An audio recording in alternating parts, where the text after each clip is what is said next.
there, everybody. It's David from Collect All Monsters here with my good friend and model builder extraordinaire, Steve Ceragioli. How's it going, Steve?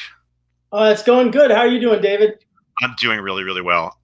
When we decided that we're going to do this particular episode, episode 5, and dedicate it to all things models, there's no one else that came to mind when I thought of someone to interview for my segment. So thank you so much for being a part of this. And I think people will really get a kick out of getting to know you a little better.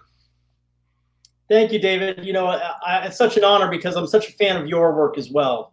Oh, thanks, man. Thank you. I think that we sort of inspire each other. I mean, you totally inspire me. And it's funny because when I see a kit that's done by you, it inspires me to go back and redo mine on some level. So anyway, enough about that. Let's jump right in and why don't you tell us a little bit about yourself?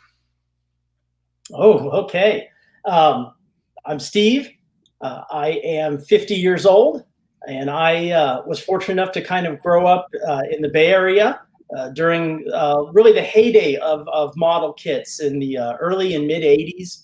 When the hobby of kaiju kits really sort of came into being. I am a UCLA graduate. I have the odd double degree in art and art history with a minor in the geology of earthquakes, believe it or not. Fantastic.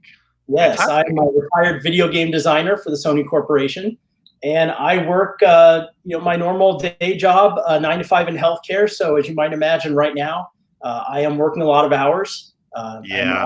What I work with, and when I'm not managing a team in healthcare, I am painting model kits.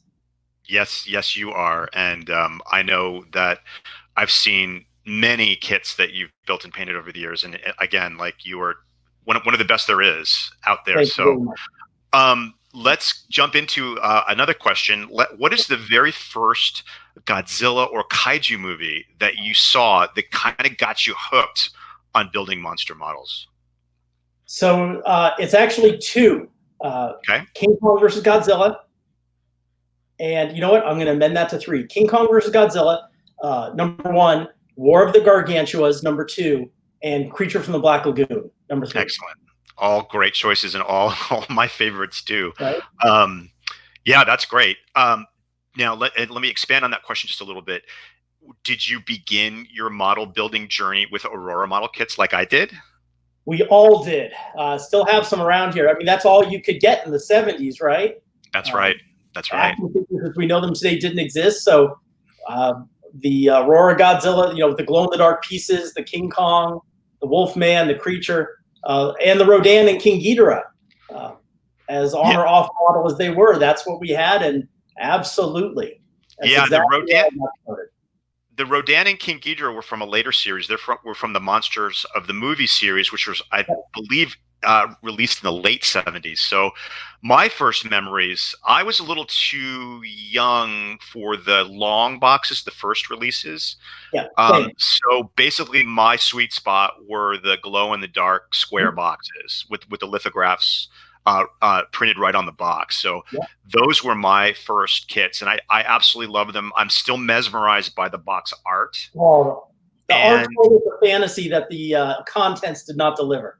Well, yes and no. I really enjoyed the contents. I thought they did a really good job for what they had to work with, and some were better than others, granted, for sure. Yes. But I also, I don't know if you remember the prehistoric scenes snapped together model kits. The Mastodon. I still have that Tyrannosaurus Rex. You still have the big T-Rex. Wow. That was a big Christmas gift for me one year. So yeah, I got those really early on in my model building / love for monster movies, and I used to pretend that the Allosaurus was Godzilla and the flying reptile was Rodan, of course. So those were meant to be played with because they were easy to build and because they were snapped together. But I love the endangered species ones. They had a cool Komodo dragon. Yes, I always wanted that. I never got those. They had a vulture, a Komodo dragon, a mountain gorilla. Oh, I love that. And I remember the boxes were really cool. They said danger was highlighted, right? Oh, that's But I actually never got any of those. I was never able to get those. So I had those. They came in at Christmas time. They like bundled up the 4 boxes and sold it as one. I got it for Christmas one that's year. awesome. So That's yeah, awesome. that was that was how it all started. And then early '80s, before I was in high school, you started to see the resin kits poured in people's garages, hence the term garage kit. Garage kits. Yep. Started, That's exactly right? right. Those early ones are rough too.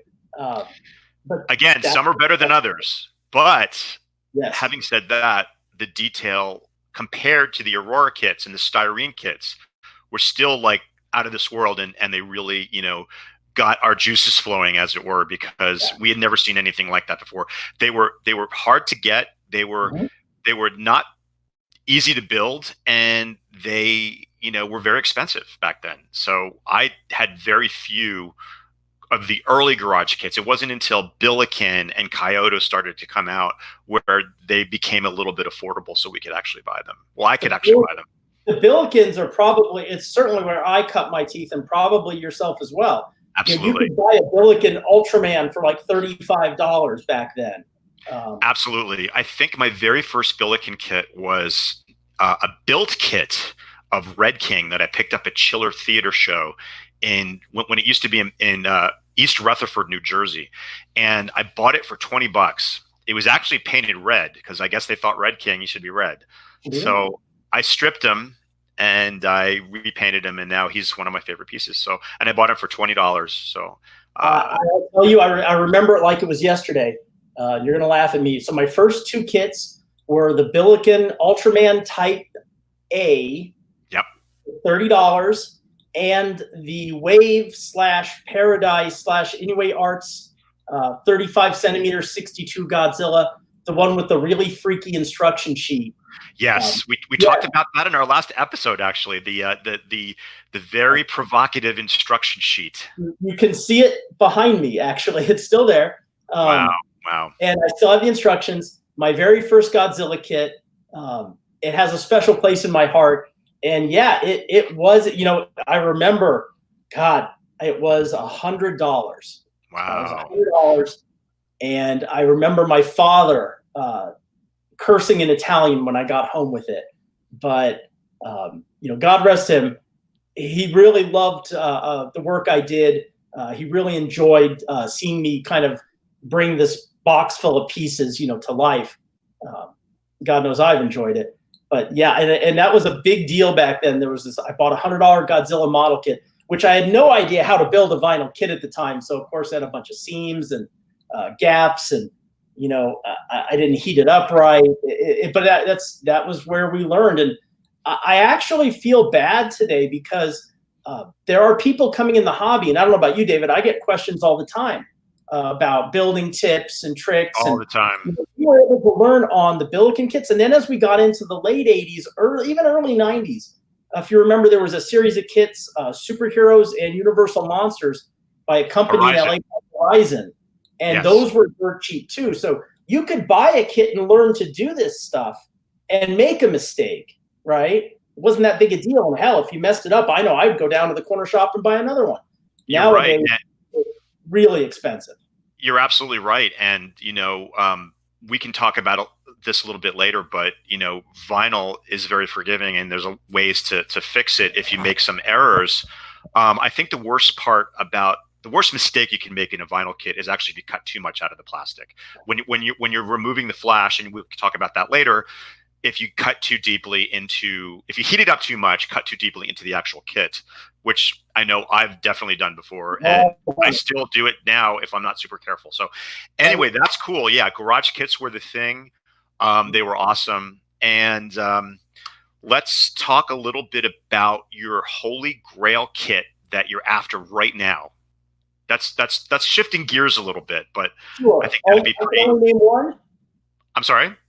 I can only name one? You can name 3. Okay. How's that? Make it easy because for I've you. acquired several of my Holy Grails over the years. But if I had to tell you, and this should come as no surprise, the old Inoue Arts tree sandwich, the King Kong versus Godzilla, we all need it. I know they're big. Granddaddy of all kits, I believe. That's the king of all kits. Thank you. It is probably the most beautiful kit. It's now. Sorry, I'm interrupting you, but we have to focus on this for a second. That is a kit that I've wanted since I saw it for the first time. And actually, I was lucky enough to get a photo of Robert Trock's version that he just did for I think it was Wonderfest. I'll correct myself later, but Jersey Fest. Sorry, Jersey Fest, and it won first place because it's just awesome. And he did a bang up job with the diorama, and he even has a little representation of the deflated balloon on a rock in the backdrop. So yes, that is the greatest kit ever. He sent me a picture, so you'll be seeing that during the episode. And that one I'd love to have in my collection one day. So I agree. But go on, please. I'll do you one better. I went in 2000 in Tokyo to the Paradise store and saw the original on display. Oh, wow. Wow. Okay. That's pretty awesome. Yeah. So one day, right? And I know that there are knockoffs of that kit out there. I think you know that I am religiously opposed to any knockoff. So as badly as I want that kit, I will never own it before there's a knockoff in my house. No, that's one that you have to get the original. You can't settle for less for that one. Absolutely. I would never do it. Never. And the second would easily be the Asai Godzilla throwing Ebirah. I actually thought you had that. No, I don't. And it pains me. I missed out on one about 1.5 years ago. They don't come up often. It's a pricey kit. One day, I'll get it. Yeah. Yeah. No, I think patience is something that we all have to sort of, adhere to, because these kits don't come around very often, and we just have to ask around and keep the feelers out. And typically they come around when I'm broke, but that's a rule. Yeah. But that's a great choice. Your grail will come around, and your car will break down both times when you're broke. It's a rule. Murphy's Law. My third holy grail was when I visited the Paradise store. They had the prototypes on display of the Paradise is. You can see a couple behind me. They're famous for really large kits. They had a 64 Ghidorah and a Mecha King Ghidorah on display that were never made. And if you ever go to kaijukits.com, the gold standard of references for all of us, if you click on it, you will see that there are pictures of them on that website. Those are my pictures that I took when I was there in 2000. Fantastic. Well, yeah, I've heard. In fact, you'll see it says photos by Steve Ceragioli. They're all great versions of those released. I've never ever seen one come up for sale. But as I'm sure we can chat about later, you and I have been in this game long enough where if you can't buy something, maybe you make it yourself. So maybe that's something that we revisit. 50 centimeter Ghidorah. Absolutely. Well, that would be very exciting indeed. So cool. Yeah, I agree with all three of those. Which the tree, whatever the kit's the actual name of that kit is, it is so good, and I would love to have it. And the original, not a knockoff. We don't endorse knockoffs at all. And it's really not. And it's one of those instances where I love model kits. I love two different types of model kits. I love the vanilla, right? I love the King Kong standing there with his arms down. Godzilla just kind of. I really have always liked the kind of the museum pose, and I like the crazy dioramas. And I think what excites me most about that tree sandwich kit is that image of the two of them with Kong sticking the tree down Godzilla's throat. That's the movie, and I think that's the beauty of model kits. Is in this one static three-dimensional form, it tells the story. And I don't think any kit tells the story that precisely and instantaneously as that model kit. I have to agree with you. That's probably one of the main reasons it's so appealing to so many collectors. Plus, it's big. It's pretty accurate. Are there more accurate 62s? Yes, but for that particular kit, everything about it just works. And I really think Tadao Inoue had the 62 and the Kong dialed in, especially when you look at the 80s. for 30, 35 years ago, he had those two dialed in. He did. Yeah. Are there some better ones? Sure. I own a couple better ones, but yeah, it's really tough to pick that piece apart.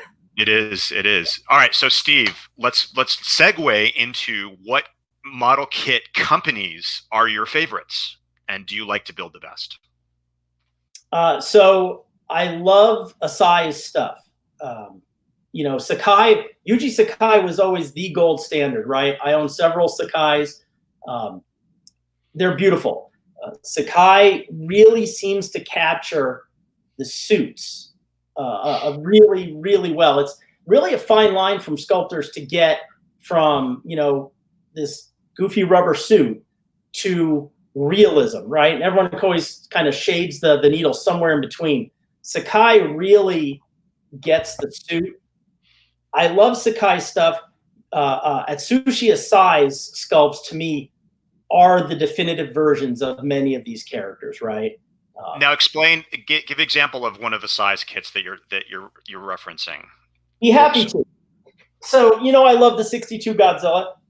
This is the 50-centimeter resin by Asai. Captures the film from the trailer perfectly. Details are just spot on, right?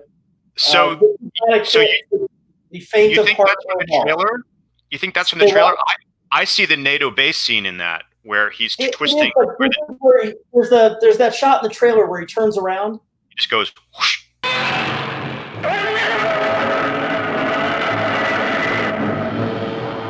I also see the NATO base scene in that sculpt too.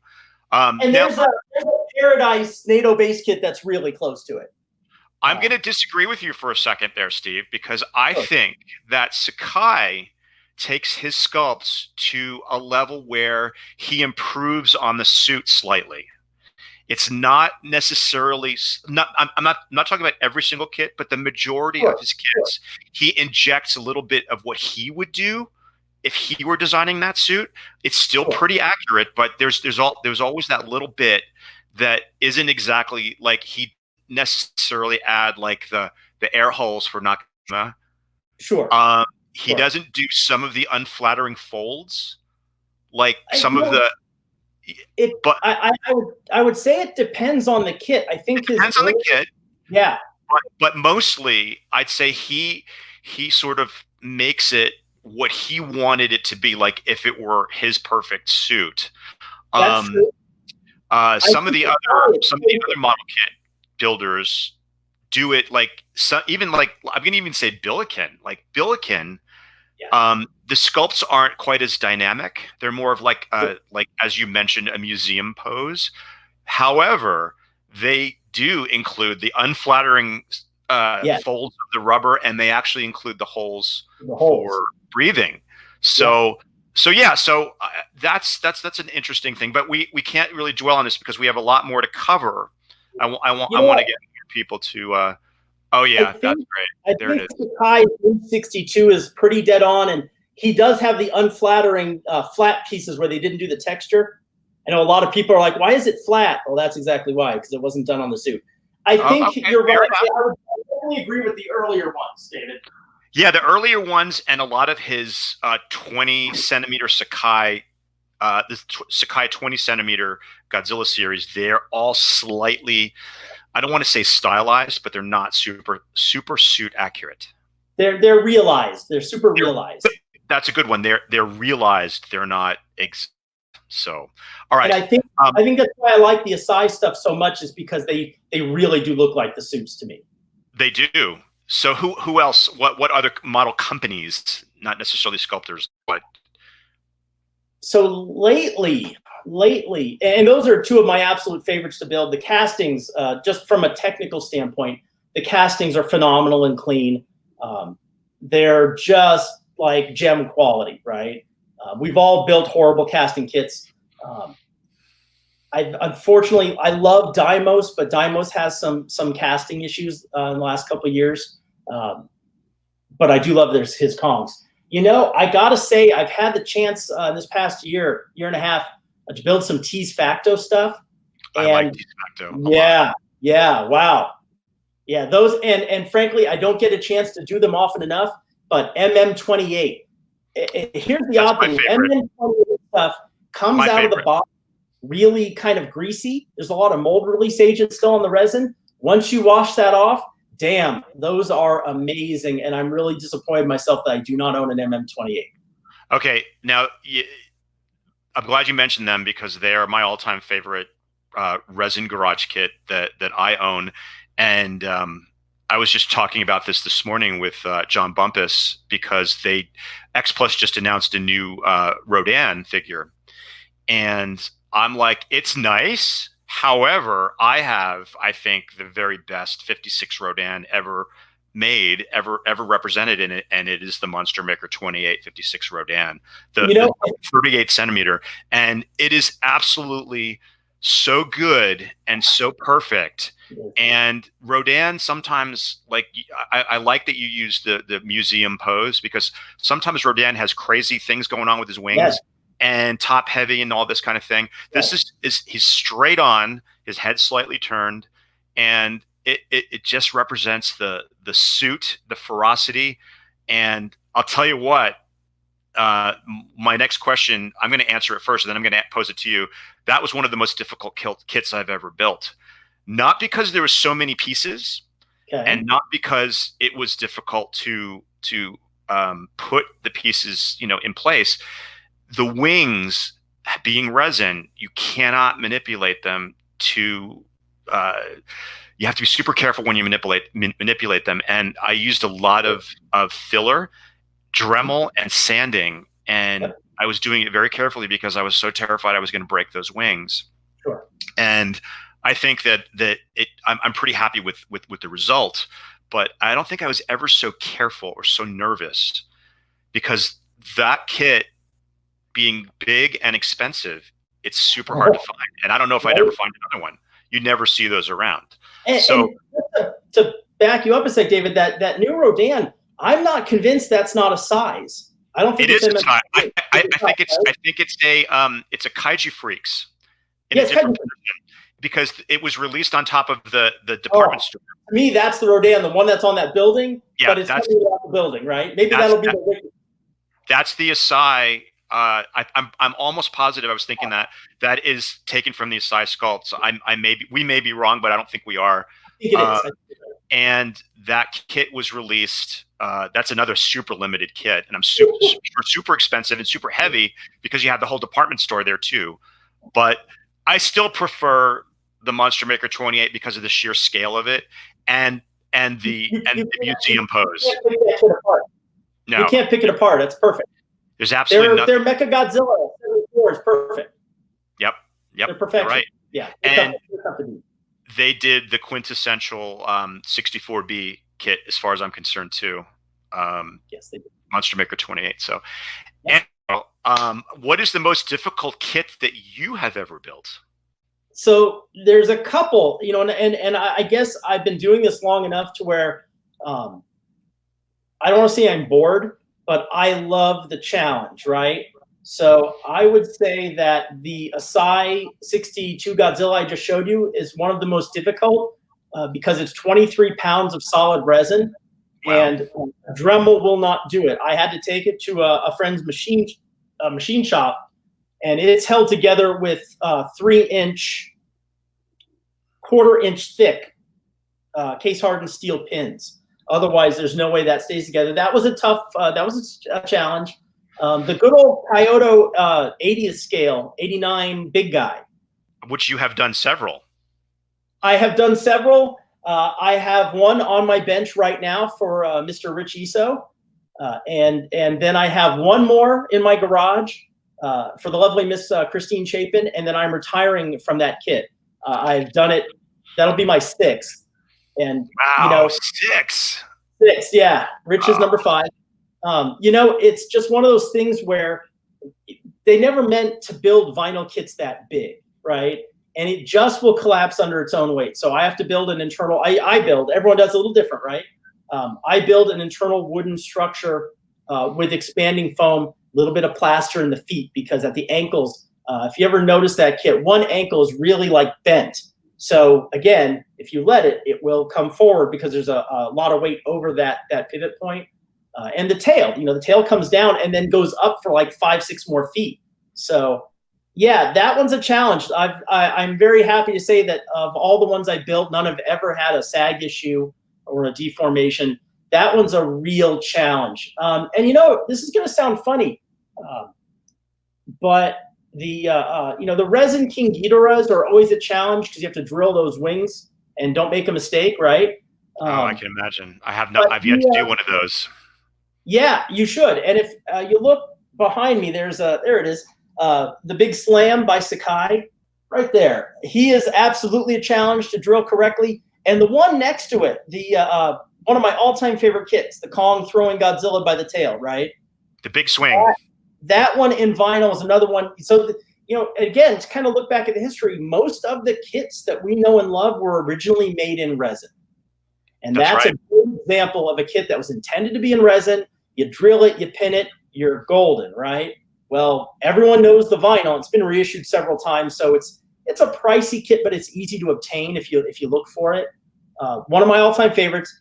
The engineering to get that kit to stay up is definitely a challenge because Godzilla's tail goes out and he's up here and there's nothing there.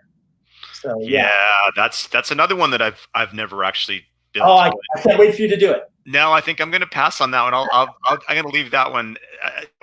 Keep in mind, David, I build a lot of these things. I've done the Sakai Kyoto Ghidorah, right?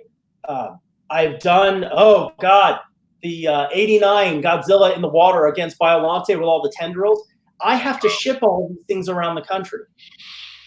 And they have to arrive perfect. So that is, I think, one of the other big challenges. Not only do I have to build these things right, but I have to build them to survive a cross-country trip in the mail. Wow. And I don't sleep until they arrive. Wow. Hats off to you for that. I think we just kind of segued into my next question. Vinyl versus resin. Preference, technique. Just really touch on that briefly so people can understand the different techniques in building those two types of kits. So vinyl is definitely sort of where you start. I know that's where I started. It's probably where you started. Definitely. Vinyl, production-wise, is one of those things where you have a lot of costs up front in your molds because they're metal molds, but you can crank out the kits cheaply till the end of time. The molds, unless you let them rust, they don't disintegrate.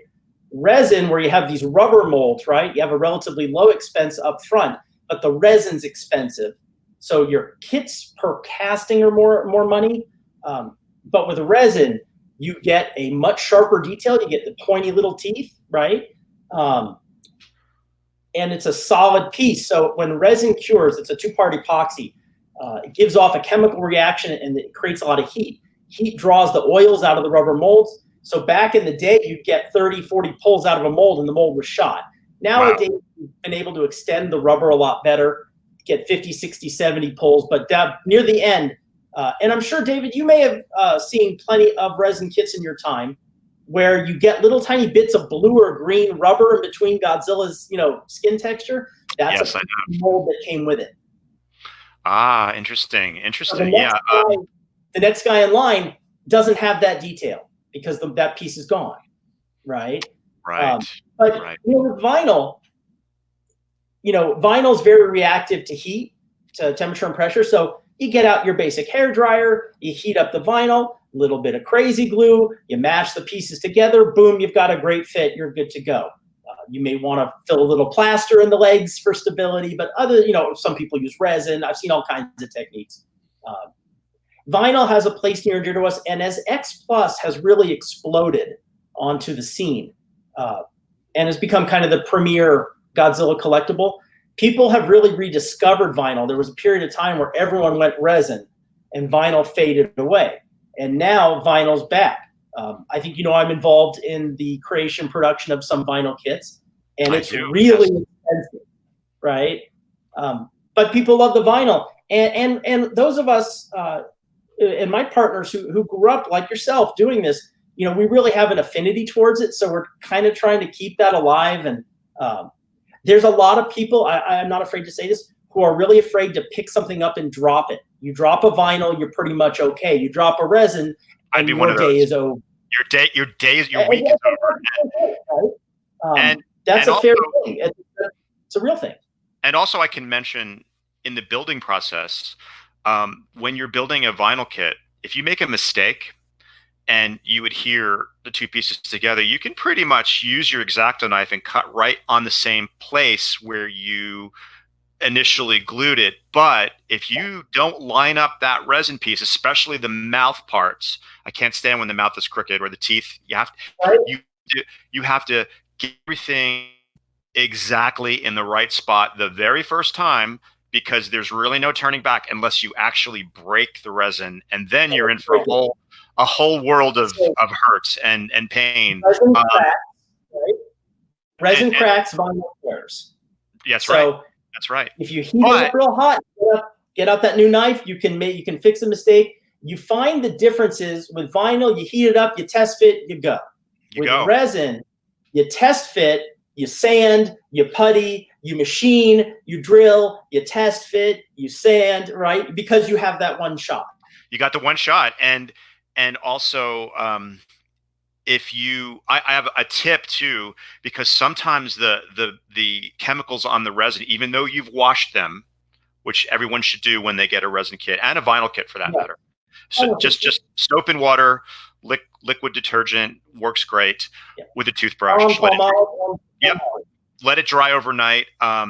Anyway, there still can tend to be some chemical residue left on the piece, and sometimes just the glue itself isn't sufficient.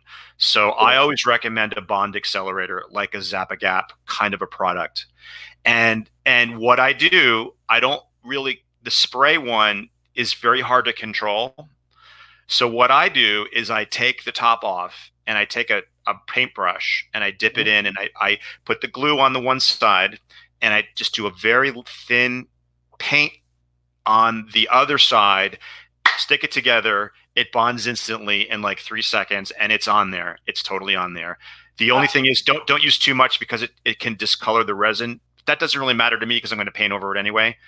But that is a good trick for you guys to use when you build your resin kits. This is why David and I complement each other, and I've been a big fan of David's for years. David and I approach building and painting really from total opposite ends of the earth, and we arrive at the same destination. And the problem David's describing is a very real problem. I myself have never been a huge fan of the Zap-A-Gap. It works. I had a bad experience with it, back in 92, 93, I think. Oh, it can definitely go wrong. There are things that go wrong for sure. So what I have done the last couple of years is I'm a big Gorilla Glue guy. That's what I use now. I use Gorilla Glue gel. The gel works fantastic. If you get the Loctite liquid, right? A drop of the Loctite liquid works like Zap-A-Gap, instantly cures the Gorilla Glue gel and bonds. In addition to the Gorilla Glue? Yeah. Well, damn, that's the first I've heard of that. That's pretty cool. Yeah. I'd rather use that because the bond enhancer smells terrible and it's very toxic. Yeah. And do not use it by like a pilot light or anything like that, because it's no. Well, and a lot of people don't realize that you can accelerate Gorilla Glue's curing with water. If you missed it with water, now it's going to curdle, and if you missed it, it will accelerate. It's going to instantly polymerize it, and it's also going to turn it semi-opaque. Consequently, if you've seen pictures of the Godzilla versus Biollante rose form, I used it to create the waves lapping up against Biollante, because it turns that kind of color, right? And then I sort of airbrush it in to match. But yeah, you can do that. I just started using Loctite because it is such a liquid base. It instantly will cure the Gorilla Glue. Interesting. All right, you know what? We're talking a lot about this, and I just had an idea. We can do another episode where we just strictly talk about technique. Sure. How to build a resin kit 101, how to build a vinyl kit 101. And I think rather than like sort of do that here, I think we should just move on with the questions for this particular Get to Know Steve. And I think that people will be really interested, because I've had people ask me many times to make a video, and I think if with the two of us together shooting ideas off of each other, I think that would be really great for the viewer. So let's continue that particular discussion at a different time. So moving on to why don't you just really quick, your step building process, your kit building process, step by step, just super quick. Sure. So once you've got your kit, as David said, always wash really well and dry. You've got to get all this oil. It's like painting on an oil slick if you don't. So wash the kit really well. If it's resin, I have to test fit and then drill. I drill, and I use 1/8 inch thick stainless steel case pins. For vinyl, not necessary, right? I then glue and putty. Now, there's all sorts of putties. I use testers. You got to putty your seams, because I hate seams. We all hate seams, right? So you putty away your seams. I use a set of dental tools to match the grain and texture. And here's, I guess, where you and I sort of diverged on the path, right? I primer. I like flat primers. I use a lot of flat black. I use a lot of flat gray.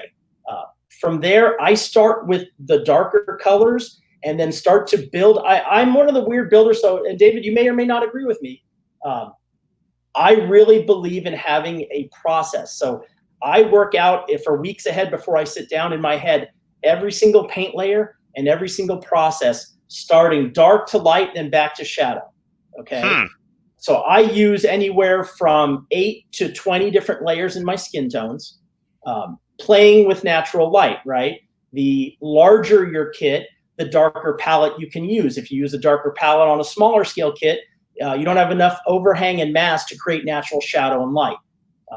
And then from there, I start to work my highlights, I work my shadows, and then I go in for your eyes, mouth, teeth, etc.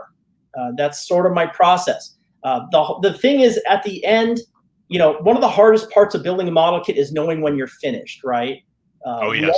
It's really easy to overwork a kit. We've all done it.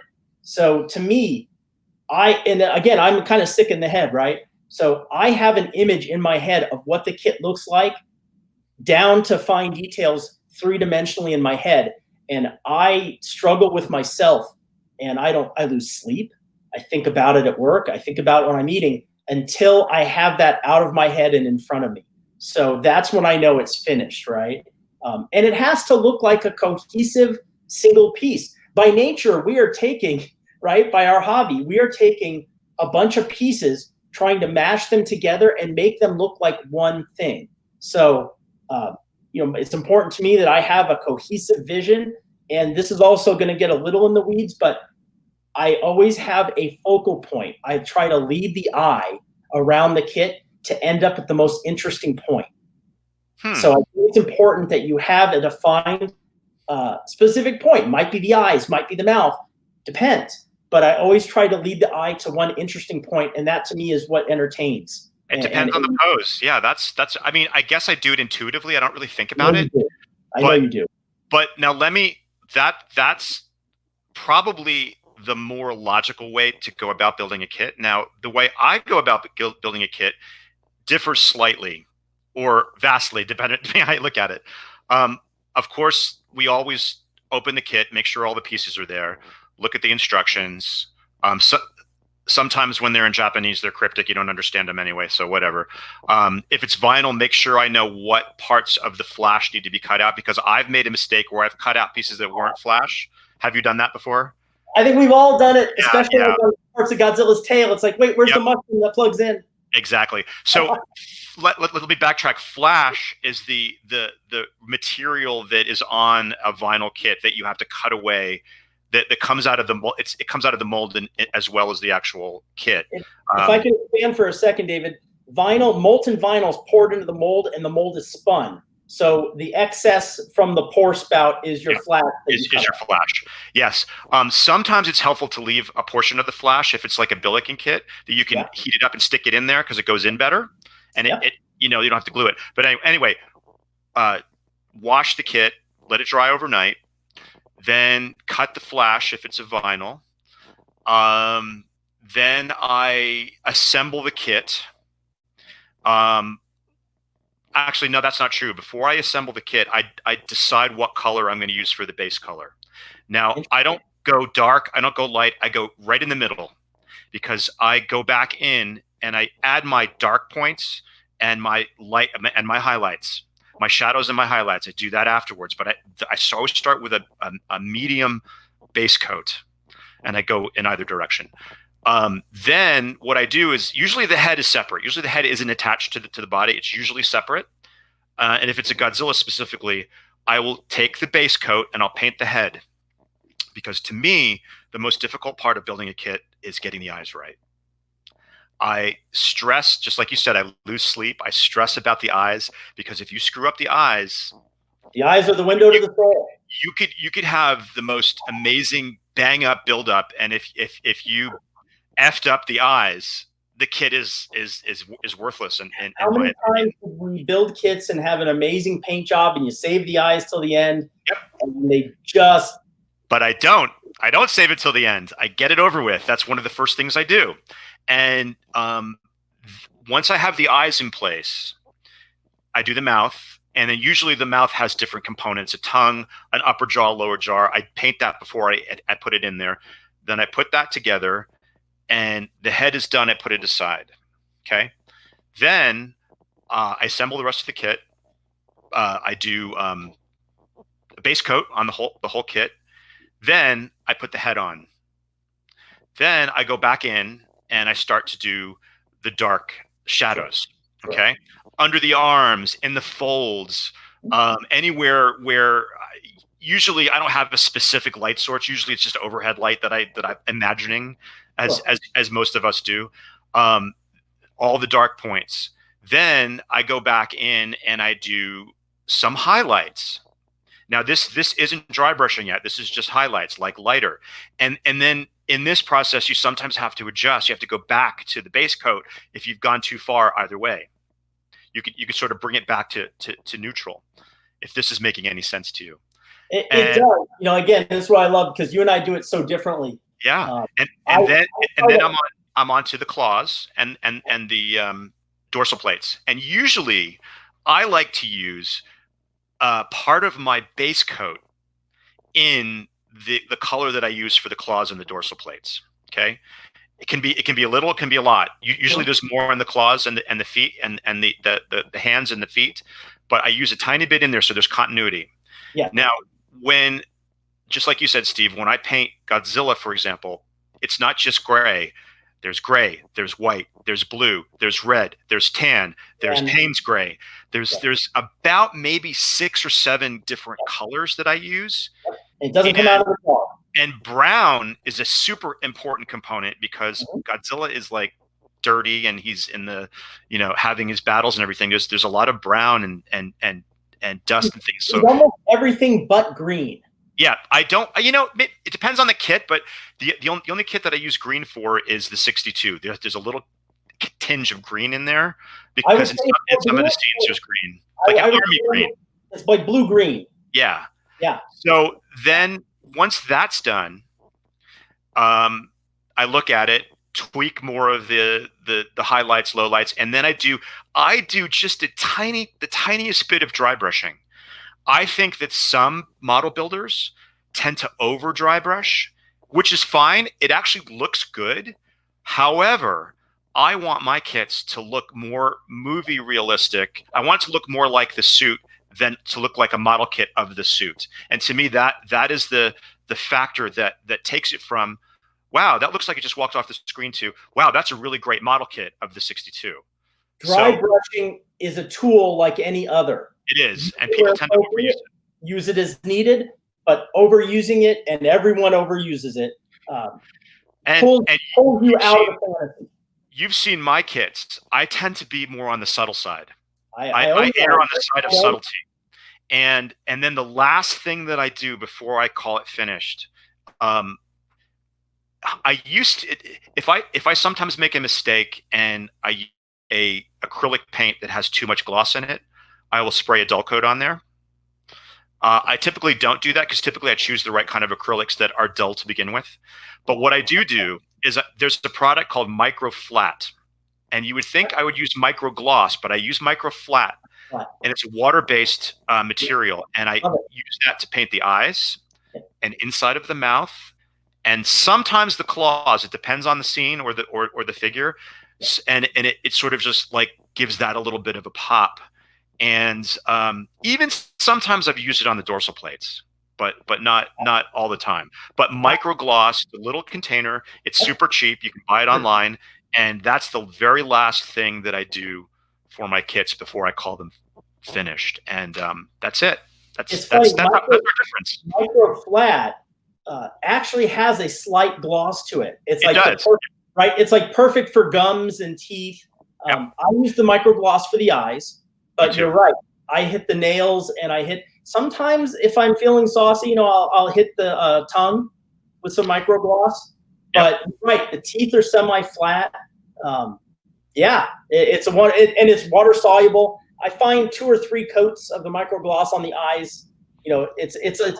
I've worked with lacquer. It's horrible, but it works. So you can. Oh wait, I forgot a whole step. I forgot a big step. I forgot the puttying step. Putty. Well, oh my God. Okay, sorry guys. Back up. Before the base coat, you use your tester's putty, and I used to use that horrible green squadron putty that was super toxic, and I'd always get a headache when I used it. That is the worst thing. People still use that, and it can burn your fingers if it's on there for a long time. So the product that I love, it's called epoxy clay or epoxy sculpt, and it's a 2-part material. Put them together. They stay pliable for about a half an hour. So you put it in there in the seams, and if there's a piece, especially a resin kit, if there's a bubble, you can. And I use my dental tools. Actually, I use like clay sculpting tools, but it's the same kind of thing. And you can sculpt, the texture, match the texture.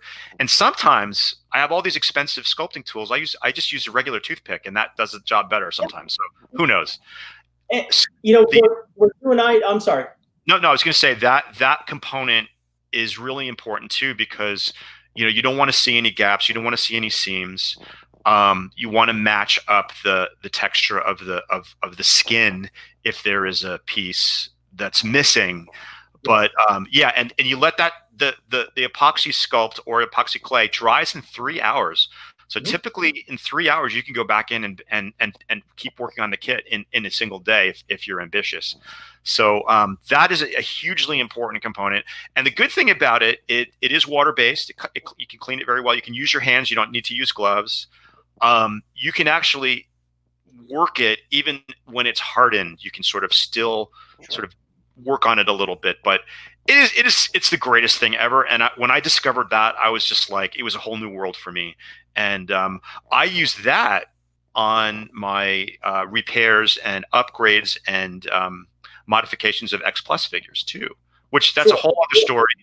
I don't know if we're gonna have time to talk about that now, but maybe we will. My process is slightly different. The testers is dry in about an hour, right? It's kind of an hour. Okay. About an hour. It's real fast. But it's toxic though, isn't it? It's bad. No? Really. Can you use your hands? Oh yeah, I do. Okay. You're not supposed to, but I don't. 40 years, I'm still here. Yeah, I don't use gloves either. Yeah, for the last 40 years, I've used it. I use the testers, and then when that's dry and I'm happy with the look, then I primer. I use a spray, right? I use a lot of Krylon and Rust-Oleum sprays, matte finish, real thin, right? The more you get in the semi-gloss and gloss, you get thick. You don't want that, so I go real thin matte. You have to go real thin. I do it in that step because, like I said, for me, I want to see it as the complete piece as I begin. I know a lot of people use your method and with a high level of success. And for me, the eyes are last because I really take a lot of pleasure and pride in painting eyes. And that's kind of the icing on the cake. So I don't. Awesome with eyes. You're really good with eyes. I have a challenge with eyes. Like I don't find it easy. Like I find the rest of model building pretty easy. It is the component that I am the most stressed about, and then I take the most time. You can ask Keith. I've gotten where they're like almost perfect, and then I'll do something and I'll screw it up, and then I'll have to start from scratch. And I just, for my own peace of mind, I like to get that part over with so I can enjoy building the rest of the kit, because that it does stress me out. And It really does. And I think I've got it down to where I'm pretty okay with it. I'm not at your level, Please. but because I don't know if you folks know this, Steve and I actually did a kit together. We did a collaboration on a kit, and it was the I can never remember the name of the company. Oh, it's like Air Raid. Yeah, Arid. Yeah. It's a big 35 centimeter or almost 40 centimeters. It's like he's like yeah, he's just too big for 30. Yeah, 35 centimeter Gabra. Okay. And the sculpt, if you guys haven't seen it, is spot on. One of our co-hosts, Leslie Chambers, now owns that because we sort of passed it on. But Gabra is known for those big googly eyes that are that are really nuanced, and they're glass eyes that come with the kit, or plasticky glass eyes. Well, no, they were resin. Oh, they were resin. Okay, they were resin, but they were separate. And you had to plug them in. Right, they were separate, and Steve was able to get the kit for me. I was really stressed out about getting those eyes right. And I asked him if he would be willing to do the eyes and then send me the kit. It really, the collaboration of the two of us, it came out so well. We'll do it again. And even though it seems like there's a lot more goes into the body and all that, I'll tell you what, that's BS. The eyes were the one. If you didn't get those eyes right, that kit is worthless to me. So it's a beautiful kit, and I would love to do another collaboration with you in the future at some point. Anytime. I wanted to point out, and yeah, that offer is always on the table, David, anytime. I have one of my Holy Grail kits that I did acquire is the Hashimoto King Ghidorah, which is a 40 centimeter scale Ghidorah. It's about 3 feet long, 3 feet wide. It's enormous. I think 10 exist or something stupid like that. There's very few of them. And what I love about it, I don't know if it'll come across. So yeah, it's real big. Let's see if, okay. So he comes with separate inset eyes that you access through a trap door in the roof of his mouth. Oh, hell no. Oh yeah. And these, if you can see like a little space, it has these clear vacuum formed lenses. Oh my gosh. So you paint the buck of the eye separate, and they go inside the lens to look exactly like they looked in the film. Because if you recall in the film, it had, there's the plastic piece over them, and they kind of move underneath. So this mirrors the film exactly. You get 2 sets of these vacuum formed lenses and 2 sets of the blank eyes. So you paint the eyes, pop them inside, and then the whole assembly goes in.